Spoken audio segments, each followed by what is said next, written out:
quando alguém te procura para fazer um processo, precisamos pensar em dois tipos de atos psicanalíticos, que é a primeira coisa, né? Aceitar ou não uma pessoa. Aceitar ou não escutar uma pessoa. Essa é uma das coisas que talvez mais prejudique recém-formados, quem está começando na clínica, porque atende todo mundo, independente da demanda, independente do pedido, independente do contexto. Então, ligou, marcou o horário e começa. E não é, na verdade, assim que a coisa deveria acontecer, né? A pessoa entra em contato com você, tem interesse em começar um processo, você marca uma entrevista, você marca uma conversa, sabe como você quer chamar. Eu chamo de entrevista e costumo deixar claro que é uma entrevista, eu falo isso.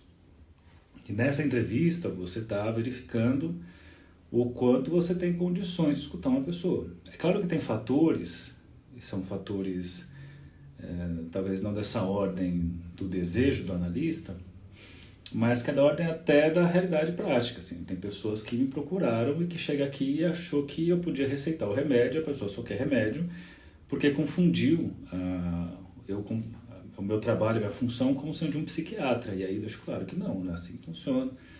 Às vezes a pessoa pede algo completamente fora do que é a proposta do meu tipo de trabalho, meu tipo de escuta. Assim, se está dentro do que é, né, realmente busca uma terapia, busca uma análise, posso falar em outro momento as diferenças da análise e da terapia, mas se busca, eu não costumo simplesmente aceitar pelo fato da pessoa quer fazer. Né? Preciso escutar, ver o quanto, tem algumas coisas que nós trabalhamos, né, o quanto a pessoa também consegue se escutar, o quanto ela consegue lidar com a intervenção, você está experimentando as intervenções, o quanto isso é possível, a permeabilidade dessas intervenções. A pessoa também conhece ali o seu estilo de atendimento, a forma como você escuta, a forma como você faz intervenções. Por isso que eu costumo sempre falar também, não pode ser diferente o que é o começo do processo e o resto do processo. Você não pode ser uma pessoa, talvez, com uma escuta muito mais ampla ou mais restritiva, ou fazer coisas tipo muitos fechamentos, sendo que depois você não tem essa característica, né, de atendimento. Você tem que jogar a entrevista inicial e o processo, as entrevistas iniciais e o processo são iguais, a diferença é que ainda não fechou o contrato. Não dá para você ter um estilo numa coisa, agora começamos o processo, é diferente. Não é a mesma coisa. Então, por isso que você está colocando isso para o paciente ter condições de saber também se é por aí que ele quer ir, por você que ele quer ser escutado. Bom, além disso, você coloca as questões de contrato, as questões de horário, as questões de preço. Uma vez que a pessoa procurou, você tem condições de escutar, você colocou as suas condições, o paciente topou começar o processo, bom, aí vem esse é o primeiro ato, né? O segundo ato, que é colocar a condição de que a pessoa vai falar tudo aquilo que vier à cabeça, sem censura, né? Aquilo que vai, tudo que se passar, e também é uma coisa complexa, né? Porque não é assim, nós falamos isso, mas nem sempre é fácil isso, porque as pessoas...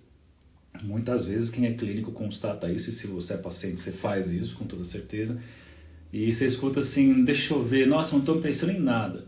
Então a pessoa diz que não está pensando em nada, está escolhendo o que dizer, e a ideia não é essa, vai falando, vai falando.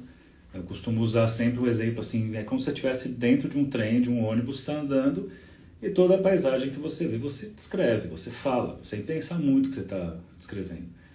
E a ideia é essa, a ideia é que a pessoa, então, tudo que vê à cabeça, ela enuncia, ela fale ali. Pois bem, uma vez, então, primeiro foi o contrato, ok, ato 1 enunciou a regra fundamental, dizer tudo que vê à cabeça, sem censura, temos aí o início do processo. E aí o início do processo acontece a tal da melhora. Em poucas semanas, às vezes até... em 1, 2, 3 sessões, a pessoa melhora. Aquilo que ela tanto se queixava, aquilo que era um grande problema que apareceu na entrevista, ela chega depois numa outra sessão, assim, resolvido. Parece que está tudo ok. Parece que tudo se resolveu. E é interessante porque isso caracteriza uma fase do processo, que é essa fase da melhora, isso acontece mesmo. E temos dois problemas aí. Dois problemas quais? Tem pessoas que querem parar aí.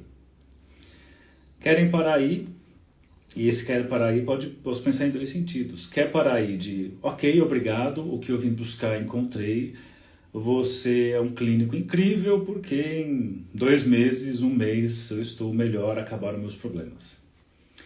Às vezes pode acontecer do lado do clínico isso. O clínico constata essa melhora e pensa, ou afirma, ou coloca, não temos mais o que trabalhar porque isso foi resolvido.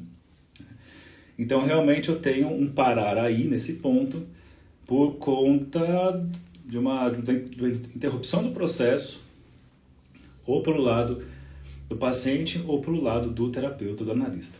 Beleza. Mas também pode ser que aconteça parar aí no processo de não avançar em termos de intervenções, em termos de manejo da transferência, em termos do paciente avançar para além disso. Por quê? Essa fase da melhora, ela antecede uma piora, uma grande piora, e a sensação de, putz, eu fiquei muito pior depois que comecei a fazer terapia, comecei a fazer análise. E claro, você não consegue voltar à ignorância, né? Não retornamos à inocência. Uma vez que você atravessa, uma vez que você avança, você não consegue voltar. Então, esse é um tipo de repetição que você não consegue ter. Você pode ter diversas repetições. Retorno à inocência, você não consegue. Você pode até se fazer inocente, mas você não consegue sustentar como você sustentava as suas repetições na inocência. Bom, vai acontecer uma mudança no processo, e eu falei para vocês, a inocência vai ser atravessada e outras coisas mais profundas, pioras podem acontecer, e é esperado do ponto de vista clínico. Mas antes desse avanço, por que acontece a melhora? A melhora acontece porque existe algo chamado expectativa. Por mais que, coloquemos que um clínico, um psicanalista, um psicólogo não deve ter expectativas no paciente, ao mesmo tempo é difícil dizer que não há expectativas, né? Se você aceita escutar uma pessoa, difícil dizer que não tem nenhum tipo de expectativa ao escutar essa pessoa.